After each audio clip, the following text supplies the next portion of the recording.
tough area has helped shape me to be a pretty tough guy on the court as well. But Kemba was a velvet sword. By that I mean he cut you just didn't feel it. He didn't trash talk. He just played. I'm not sure he's tall enough to ride the rides when he goes to Disneyland, and he's the real thing. That kid had a heart bigger than anybody I can remember.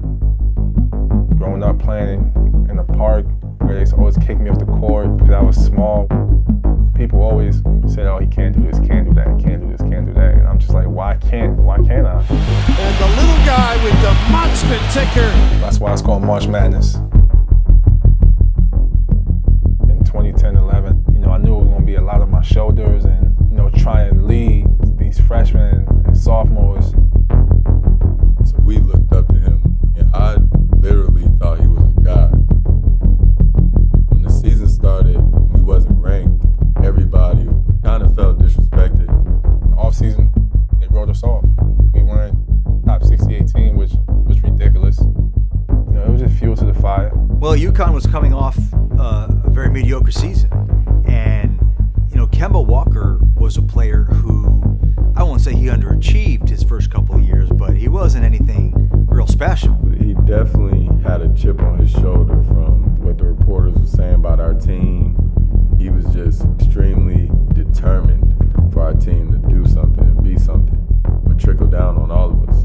We got up to number 4 in the country, and then we got into Big East play, and things started to go a little downhill from there. We ended the season losing 4 out of 5.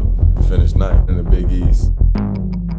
First game in the Big East tournament, played DePaul.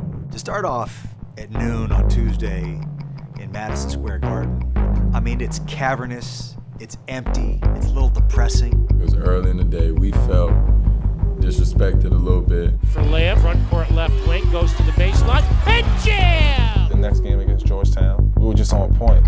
Went out once again, dominated those guys. Kemba Walker, fantastic day. Connecticut 2-0 at the 2011 Big East Championship. He's going to take the last shot. Went into my step back, and from that point on, you've seen it. Got a mismatch. Walker on McGee with 4.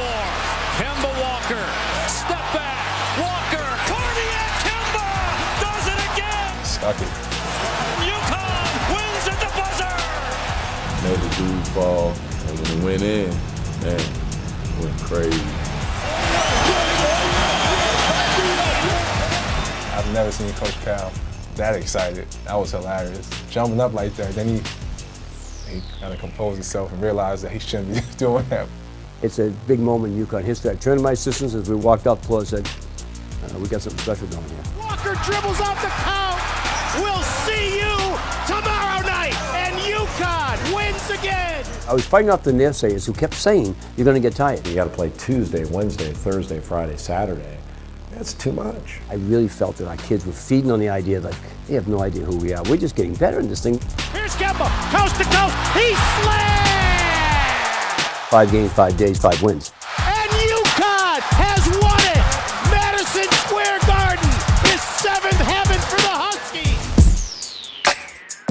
There was a broad consensus that UConn was spent, that they had shot all their bullets in New York, that, maybe they could win a game or two, maybe sneak into the Sweet 16, but nobody was looking at UConn saying, there they go. We all felt like, man, if we can win the Big East like that, it's no way these teams in these other conferences can beat us. Napier, a little show and go. Oh, that will do it.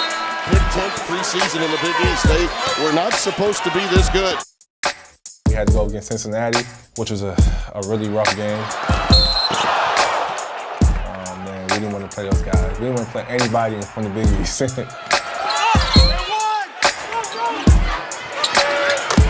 Bearcats have scored on all 4 trips in this half. Walker. Trying to put my team in my back, and I just caught fire down the stretch. Splits the double team. Right to the right. Walker from downtown. Walker gets the steal. Kemba moved 2. Back to Resco.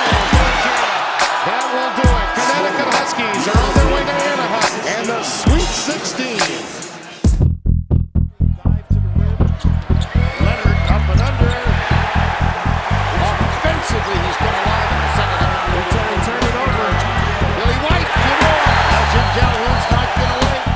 great job up until when Jamal Franklin bumped me. Jamal Franklin, number 21, a little right shoulder blown. You thought they were going to physically intimidate him. You know, he's a guy from New York City. He's not going to be intimidated by too much. From that point on, I was just in a different zone. And the little guy with the monster ticker, drain it! Land for three. And this remarkable run for UConn continues. They've won 8 in a row.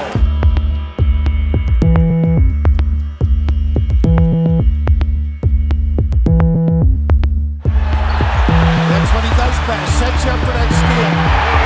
UConn lead. Look at that cross. Wow. Eric Williams, second half he came out and he was a monster. Oh, what a move. Oh! Walker, fade away. Oh, goodness! The time was going down. Williams for the win. No! They got the offensive rebound and one of the guys drove and found the guy, Jamel Holmes, who just hit a three. I felt the wind on my fingers. And when it got past my hand, I was like, and I looked back, I thought for sure it was good. We was tripping. I just remember the ball being in the air. I'm like, oh man, hey, it's my turn. I was just like, it's my turn, how to feel that pain. I just knew that ball was going in. I'm trying to will it to go right, left. This for the win. He caught a break. He missed and took us to the Final Four. No! Game over! UConn goes back to the Final Four for the 4th time. I try to just tell those guys, just try to embrace it because it's a once-in-a-lifetime opportunity. Walker, Liggins defending, he can't stop. He plays bigger than his size. He's not afraid. He has a chip on his shoulder about who he is. And he was the guy that you had to really guard. Terrific player. He's the melody man. Can make music from all ends. Stripped away, stolen by Kemba Walker. Walker sets up Lamb, and the Huskies take the 8-point lead. We fought so hard. Those guys made run after run in that game. Lamb for the lead. Kentucky 10 down at halftime, now up by 2. We just stuck with the game and pulled out a big win. Big possession here for the Huskies. Napier driving in, goes to the other side. Oh, the perfect spin off the glass. Knight gives it up, Liggins for the lead. Liggins off the mark, tapped around. Napier has it, but the game is over. And UConn has done it again. It's time to settle the madness. Pull up, Kemba, no. He takes it inside and draws the foul. He's heading to the line. I think it'll be important for him to make 1 or 2 in this game as Smith comes over for the ball. It was a pretty rough first half of the Butler game. That one rattles out. Smith has it. He waits. I mean, obviously, it wasn't a pretty game. Both teams really defended well. And Smith drives in, and that's a charge. The Butler have the lead at halftime. Mack with a long-range shot. Yes! Butler at the buzzer. Get in the locker room and coach start throwing stuff. Couldn't even score 20 points, which just wasn't the kind of pace we needed to be playing. And we just make a few adjustments and make them try to play quick. We was upset. We went out and we played like that. We played mad. That pass stolen. Lamb on his way. Bending bounce pass. Walker lays it up and it goes.